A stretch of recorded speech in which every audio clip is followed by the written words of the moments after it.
اتنی غیر یقینی صورتحال ہے کہ ہمیں یہ نہیں سمجھ آ رہی کہ یہ جو عرصہ ہوگا طالبان کا، یاد رکھیں پچھلا جو طالبان کا عرصہ تھا وہ صرف 5 سال تھا، باوجود اس کی وجوہات اور تھیں، لیکن بہرحال وہ صرف 5 سال کے بعد ختم ہو گیا۔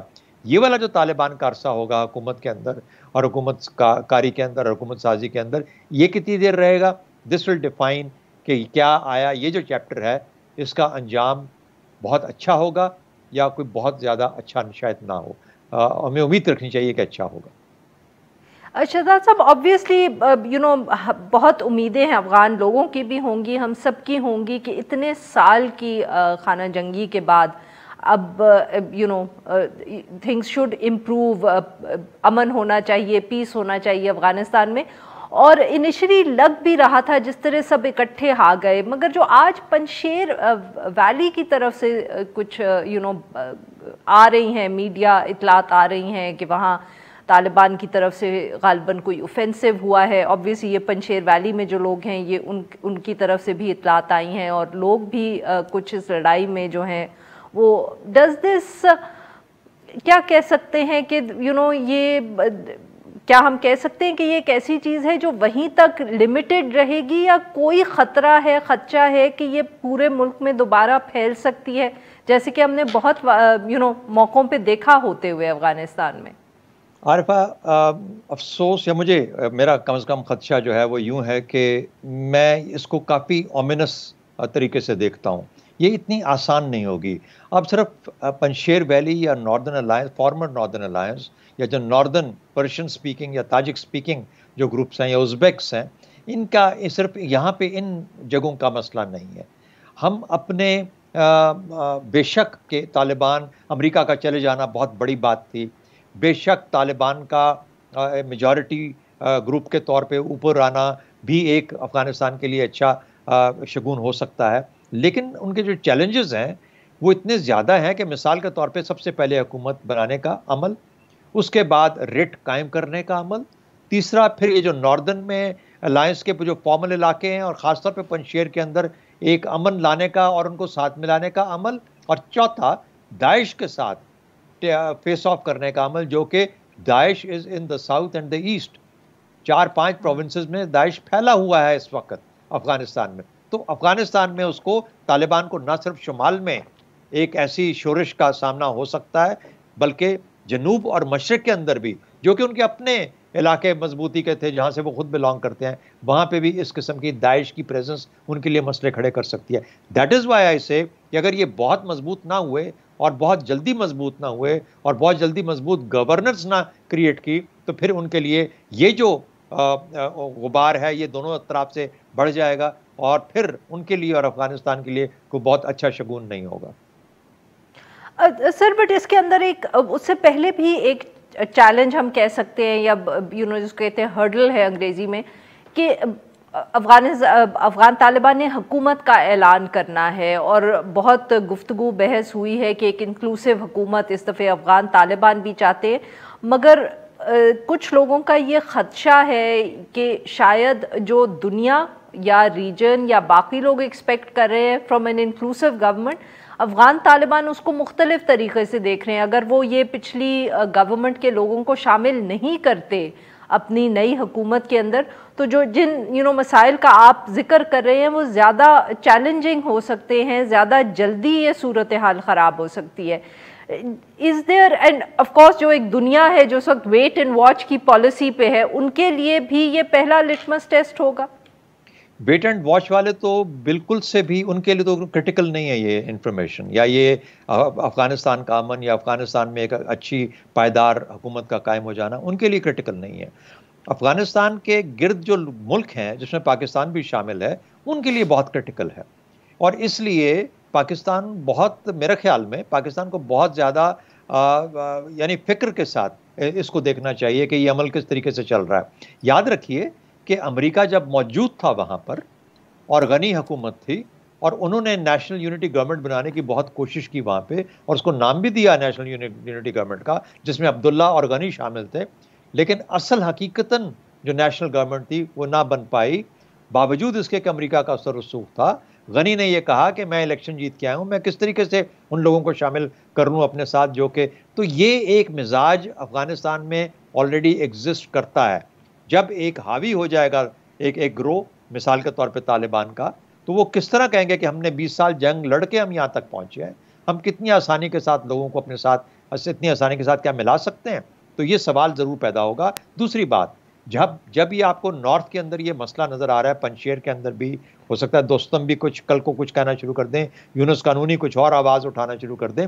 اب یہ لوگ اگر ایک طرف سے سکسیس ہوئی اور یہ پھیلتا گیا معاملہ، تو پھر آپ دیکھیں گے کہ بہت سے لوگ اپنے آپ کو ویسے ہی طالبان سے دور کر لیں گے، کیونکہ وہ ایک ونڈو کھل جائے گی انویسٹمنٹ کی بائی دوست جو کہ باہر کھڑے ہو کے فرنج پہ بیٹھے دیکھ رہے ہیں، مثال کے طور پہ ویسٹرن پاورز، اور جو کہ پیسہ فیڈ ان کریں گے 2001 کی طرح اس ناردرن الائنس، طالبان کے جو مخالف گروپس ہیں ان کے اندر. تو یہ وار اکانومی کی انویسٹمنٹ بھی بنتی جائے گی آہستہ آہستہ. تو یہ معاملات مشکلات کھڑی کریں گے افغانستان میں پائیدار امن کے لیے اور ایک پائیدار حکومت کے لیے. سر تو پھر جو آپ نے بات کی کہ پاکستان کے خاص طور پہ یہ اس لیے مسئلہ ہوگا کیونکہ آپ نے ذکر کیا پاکستان کا، کیونکہ obviously اگر جنگ ہوتی ہے وہاں تو ہمارے لیے ایک بہت بڑا ایشو ہے، اور did you have other factors in mind؟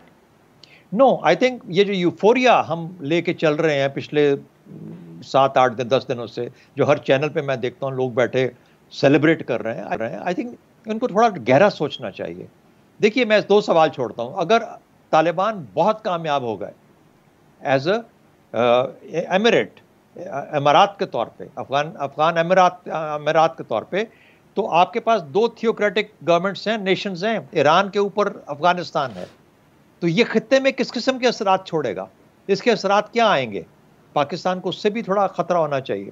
اگر یہ بالکل فیل کر گئے تو افغانستان کی شکل کیا بنے گی؟ اور افغانستان کی جو شکل بنے گی اس سے خطے کے ممالک پہ انکلوڈنگ پاکستان کیا اثرات آئیں گے؟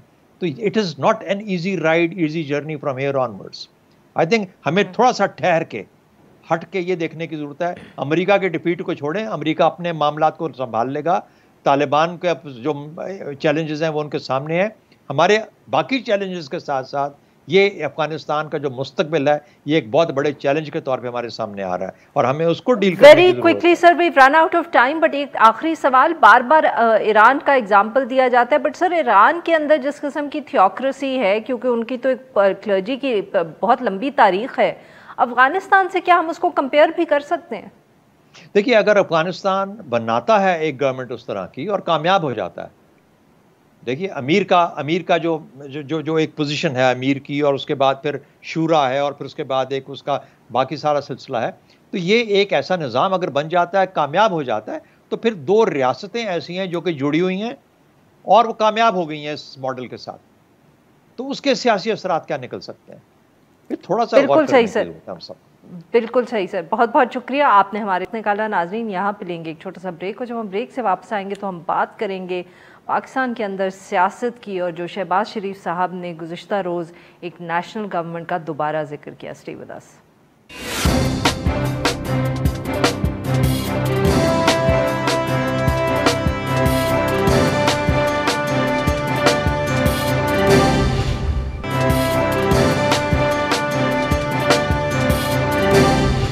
Welcome back. پروگرام کے اس حصے میں ہم ذکر کریں گے اپوزیشن کی سیاست کا. ان کے آپس میں اختلافات ہیں، ساتھ میں کچھ لانگ مارچ کے لیے نئے پلانز ہیں، اور ایک قومی حکومت کی تجویز بھی سامنے آئی ہے. 2 روز قبل پی ڈی ایم کا کراچی میں جلسہ ہوا. جلسے کے اندر مولانا فضل الرحمان صاحب کی قیادت میں اسلام آباد مارچ کرنے کا بھی ذکر کیا شہباز شریف صاحب نے. اور اس کے بعد شہباز شریف صاحب جو پاکستان مسلم لیگ نواز کے پارٹی صدر بھی ہیں، انہوں نے قومی حکومت کے قیام کی تجویز بھی تھی. کراچی کے اندر انہوں نے صحافیوں سے گفتگو کی، جس میں انہوں نے مارچ کی تو بات کی نہیں، مگر انہوں نے کہا کہ ملکی مسائل ایسے ہیں کہ اس کے لیے کسی ایک سیاسی جماعت کے پاس اس کا حل ہے نہیں، اور اس کے لیے ایک قومی حکومت تشکیل دینی چاہیے. تاہم انہوں نے کوئی تفصیلات اس آئیڈیا کے حوالے سے جو میڈیا صحافیوں کی گیدرنگ تھی ان سے شیئر نہیں کیا. اس کے ساتھ ساتھ شہباز شریف صاحب نے مزاحمت یا مصالحت اس سب کو چھوڑ کے بات کی شفاف الیکشنز کی. یہ تھا ان کا مطالبہ.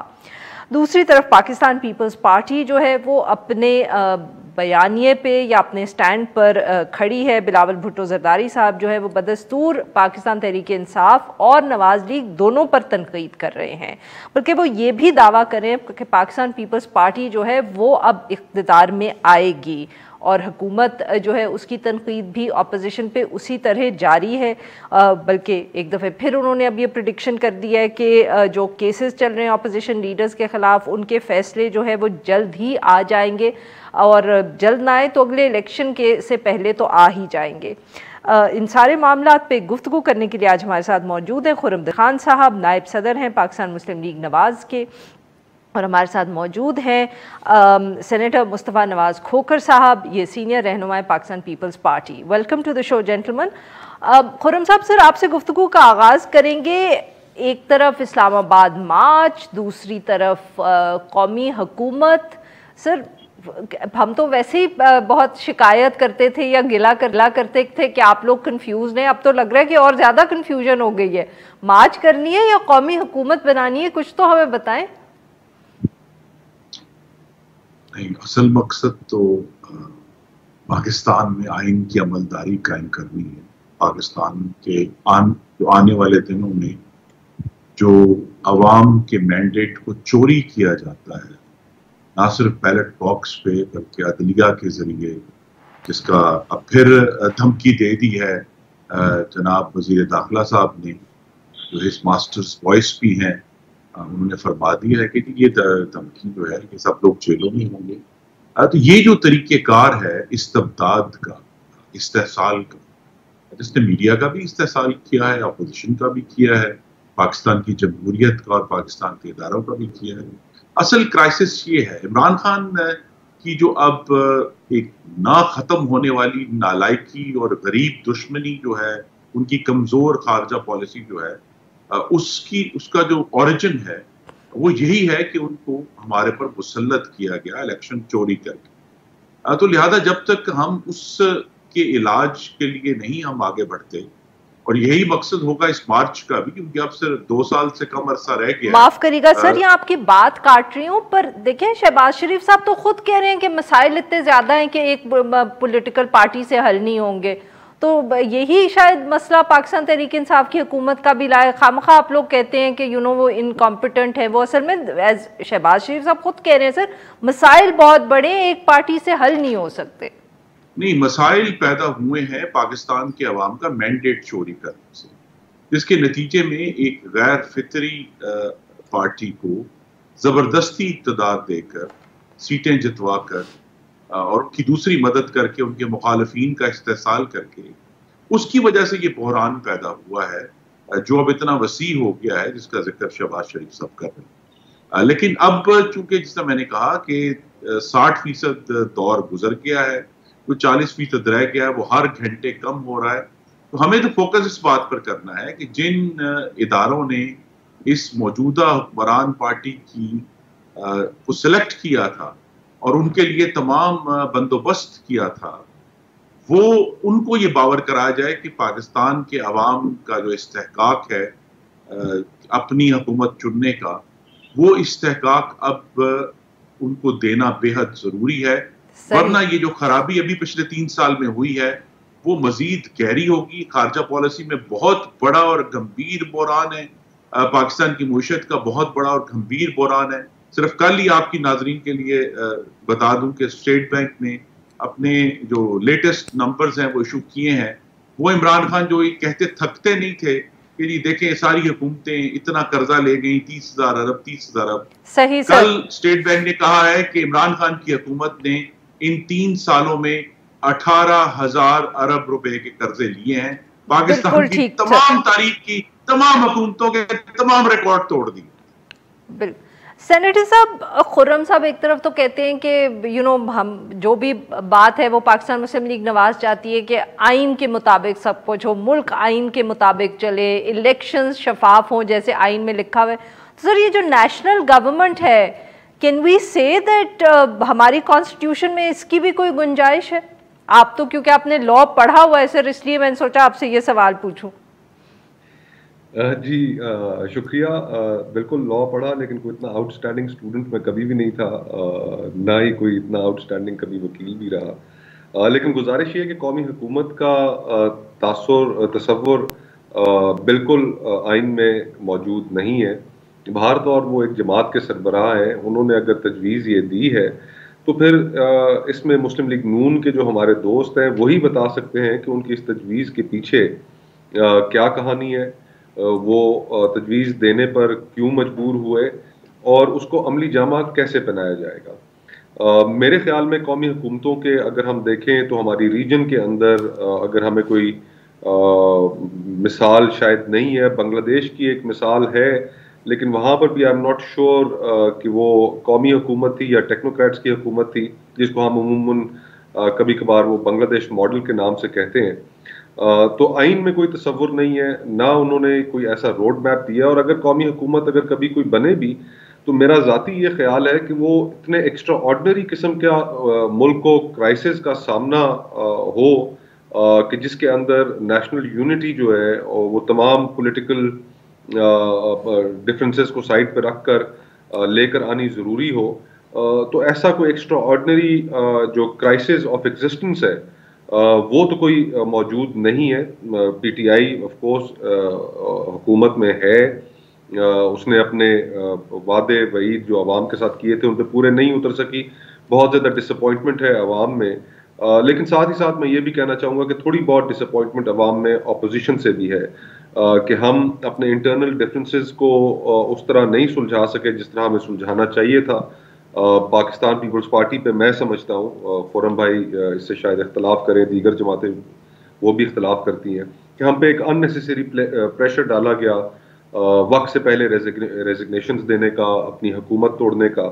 اور آج جو پی ڈی ایم کی موومنٹ ہے without Pakistan Peoples Party and without A N P, اس میں سے لگ رہا ہے کہ کچھ سٹیم نکلی ہے.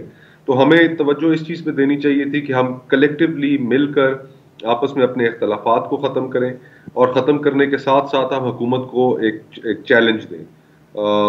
اور بلاول صاحب کا جو آپ نے کلپ بتایا ابھی تھوڑی دیر پہلے, اس میں انہوں نے ایک چیز کی طرف اشارہ کیا کہ بات ان کی صحیح ہے کہ ان دا لاسٹ 3 ایئرز جو ایک چیلنج حکومت کو آیا ہے وہ ان ریئل ٹرمز وہ یوسف رضا گیلانی صاحب کی نیشنل اسمبلی میں سینٹ کی سیٹ جیتنے کے بعد آیا, کہ حکومت مجبور ہوئی اور اس کو اعتماد کا ووٹ لینا پڑا 2-3 دن بعد ہی. اس کے علاوہ تو میرے خیال سے ہم بطور اپوزیشن کوئی serious dent in the last 3 years حکومت کو نہیں دے سکے. ان پاپولر حکومت ضرور ہے, میڈیا مخالف ہے, جوڈیشری پر حملے ہو رہے ہیں. یہ ایک آئیڈیل انوائرمنٹ تھی کہ جس میں اپوزیشن ایک بہتر سیاست کر سکتی تھی. بالکل ٹھیک. جی ناظرین, یہاں پہ لیتے ہیں ایک چھوٹا سا بریک, ایک سے واپس آئیں گے تو اپنے مہمانوں سے گفتگو جاری رکھیں گے. اسٹے ود اس.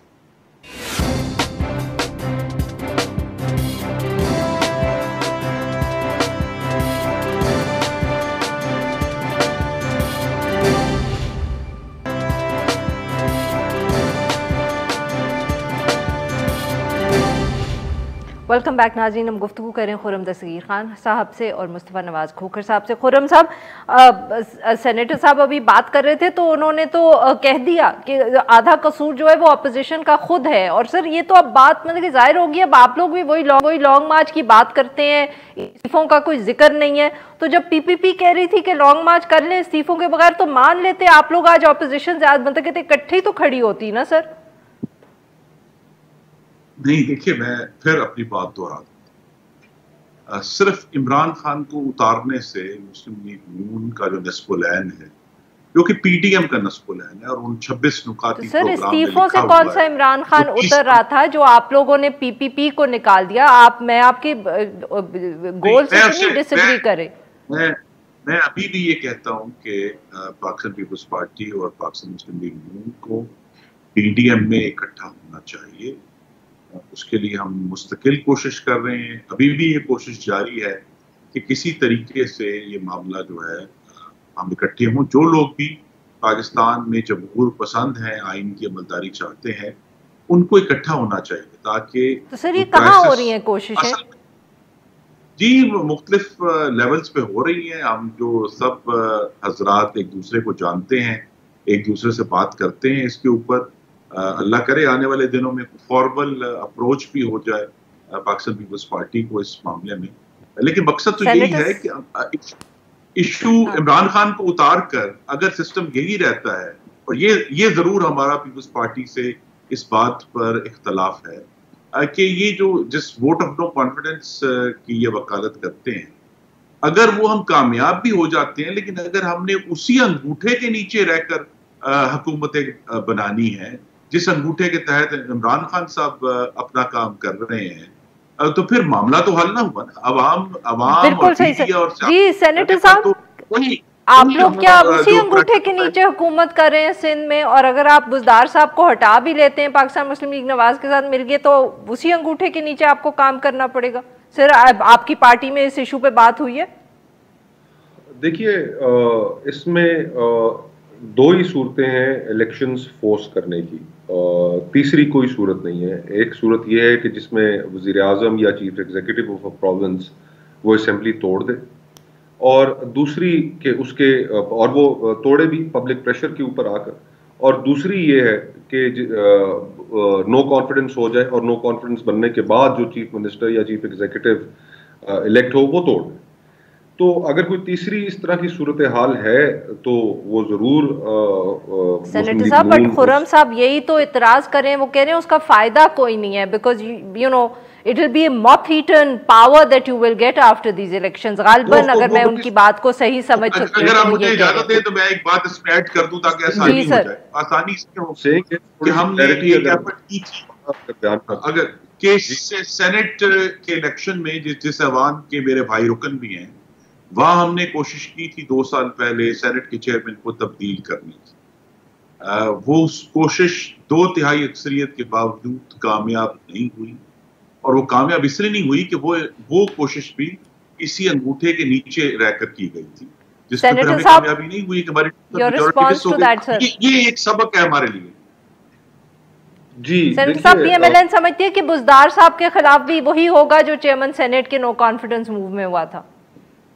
دیکھیے اگر یہ ہوگا تو پھر مسلم لیگ نون ابھی تک ان ایوانوں کا حصہ کیوں ہے, چھوڑ دیں, استعفیٰ دے دیں. اگر سمجھتے ہیں کہ ان ایوانوں میں بیٹھنے کا کوئی فائدہ نہیں ہے, ان سے کوئی خاطر خواہ کامیابی نہیں حاصل ہو رہی ہے. ہمارا الٹیمیٹ اور اینڈ آبجیکٹو ہے کیا؟ آبجیکٹو ہے ہمارا کہ فری اینڈ فیئر الیکشنز ہوں. اب فری اینڈ فیئر الیکشنز جو اپوزیشن نے فورس کرنے ہیں وہ کس طریقے سے فورس کرنے ہیں؟ یا تو پبلک پریشر کے ذریعے, اور اگر پبلک پریشر نہیں ہم ڈیولپ کر پا رہے, ہم آپس میں ایک دوسرے کے ساتھ نہیں کھڑے ہوئے, اسلام آباد کی طرف کتنی دفعہ تاریخیں دے چکے, کوئی 3-4 تاریخیں تو اپوزیشن دے چکی, پھر ان پہ عمل نہیں ہوا, شیر آیا والی بات ہوئی, تو پھر اس کے بعد آپ کے پاس اپرچونٹی کیا رہ جاتی ہے کہ آپ الیکشنز کیسے فورس کریں گے؟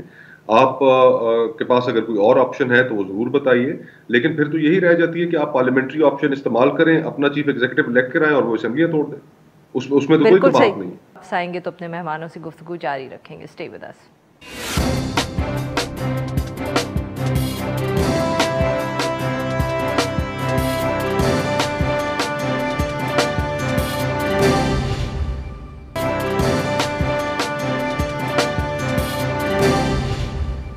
ویلکم بیک ناظرین. ہم گفتگو کر رہے ہیں خرم دستگیر خان صاحب سے اور مصطفیٰ نواز کھوکھر صاحب سے, اور ہم بات کر رہے ہیں اپوزیشن کی سیاست پہ. جی سینیٹر صاحب, آپ کا کوئی ایک پوائنٹ رہ گیا تھا. We had to take a break here quickly sir, if you can complete it, تو پھر ہم خرم صاحب کے پاس جاتے ہیں. یہ توجہ آپ کی دلانا چاہ رہا تھا اور ناظرین کی بھی, کہ ماضی میں جتنے بھی سیاسی اتحاد رہے, ان سیاسی اتحاد کی سربراہی آپ کو یاد ہوگا عموماً نوابزادہ نصر اللہ مرحوم ان کے پاس رہی. اب ان کی شخصیت ایسی تھی کہ وہ تمام جماعتوں کے جو اختلافات تھے ان کو دور کرنے میں کردار ادا کر سکتے تھے. ہر کوئی ان کی گفتگو مانتا تھا اور کسی کے پولیٹیکل کمپیٹیٹر نہیں تھے. اس پی ڈی ایم کے ساتھ جو ایک میرے خیال میں جو ایک پرابلم ہوئی ہے وہ یہ ہوئی ہے کہ مولانا فضل الرحمان صاحب, بڑا احترام ہے ان کا, وہ اس اتحاد کے سربراہ کے طور پر آپس کے اختلافات جو تھے دیگر سیاسی جماعتوں کے وہ ختم نہیں کر سکے, اس میں ایک کردار ادا نہیں کر سکے, اور پھر وہ خود ایک سیاسی حریف ہیں انہی جماعتوں کے جن جماعتوں کو انہوں نے اتحاد سے خیر آباد کہنے میں اپنا کردار ادا کیا. سندھ میں وہ شاید سر آپ یہ کہہ رہے ہیں کہ there was some politics behind that also, یہ صرف کوئی پرنسپلز پہ ڈیسیجن نہیں تھی. محسن داوڑ صاحب کو اتحاد سے پہلے سب سے پہلے باہر کیا گیا، وہ خیبر پختونخوا میں اور قبائلی علاقوں میں کمپیٹیٹر مولانا صاحب سمجھتے ہیں انہیں اپنے لیے، پھر اسی طرح ANP کو وہ اپنا کمپیٹیٹر سمجھتے ہیں. تو یہ کچھ سندھ میں آپ ہیں ان کے کمپیٹیٹر سر؟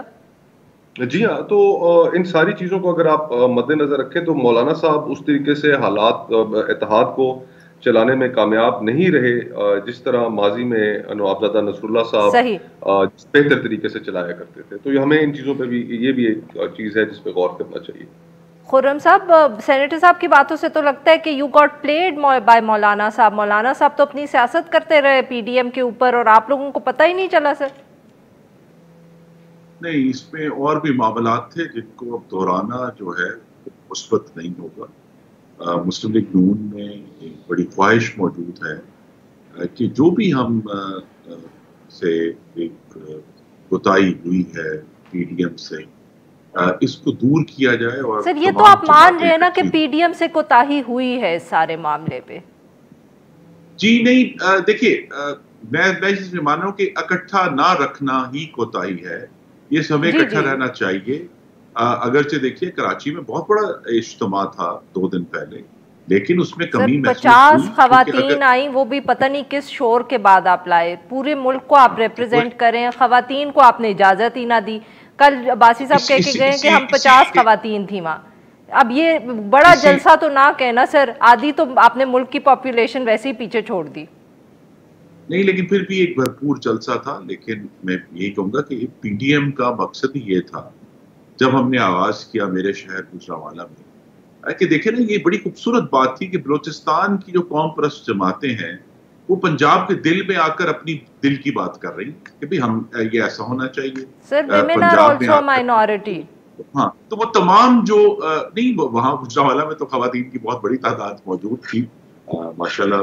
گوجرانوالہ میں تو خواتین کا بڑا رول ہے اور وہ بڑا بھرپور حصہ لیتی ہیں سیاست میں. لیکن ایشو یہی ہے کہ سب جماعتوں میں یہ جو مختلف رنگ ہیں ہمارے ملک کے، ان سب کو ریپرزینٹ کرنا ہے PDM نے. کیونکہ ملک کی بات ہو رہی ہے، جمہوریت کی بات ہو رہی ہے، ووٹ کو عزت دینے کی بات ہو رہی ہے، تو وہ سب کو اس میں اپنا حصہ ڈالنا چاہیے.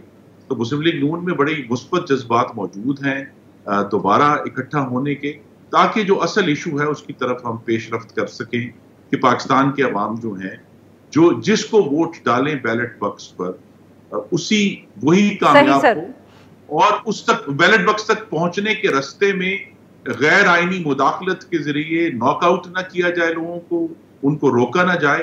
اور جو اصل ایشو ہے کہ جس غیر نمائندہ حکومتیں ہونے کی وجہ سے پچھلے 3 سال میں پاکستان کے عوام کو بہت تکلیف اٹھانی پڑی ہے. فوڈ انفلیشن کے حوالے سے ان کو تکلیف اٹھانی پڑی ہے، کرپشن کے حوالے سے، آٹا، گھی، چینی، دوائیاں. بالکل ٹھیک سر، آ گیا پوائنٹ ویری کوئکلی. بہت کم وقت رہ گیا. کنکلوڈنگ ریمارکس فرام سینیٹر صاحب. سینیٹر صاحب ایک چھوٹا سا سوال بھی ہے سر. ایک وہ کوئی آپ نے اور مصدق صاحب نے بڑی انویسٹیگیشن کی تھی سینیٹ الیکشن کے وقت پہ، کیا بنا اس کا؟ وہ کوئی کیمریز ڈھونڈے تھے آپ نے میزوں کے نیچے گھس کے اور پتہ نہیں ادھر ادھر دیکھ کے، کیا بنا اس کا؟ کچھ نہیں بنا جی.